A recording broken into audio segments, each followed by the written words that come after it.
V Českej republike žije cez 12 000 ľudí na ulici. Umierajú o 16 rokov skoršie než zbytok populácie. Často úplne zbytočne. Umierajú podchladením, chorobami a násilím. Rozhodli sme sa preto, že práve na tomto mieste v Prahe pri hlavnom nádraží umiestnime tento pamätník ľahostajnosti ako spomienku na všetky obete, ktoré zmizli z tohto sveta zbytočne a bez toho, aby si to naša spoločnosť všimla. Popri tom sme sa rozhodli, že vydáme analýzu úmrtí ľudí bez domova.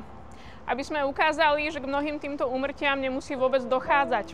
Aby sme ukázali dôvody, prečo naša spoločnosť týchto ľudí ignoruje a zároveň ukázali riešenia, pretože riešenia existujú a sú funkčné. Pomôžte nám vydať analýzu a postaviť pomník zosnulým ľuďom bez domova, aby sme si uctili ich životy a upozornili na potrebu systémovej zmeny.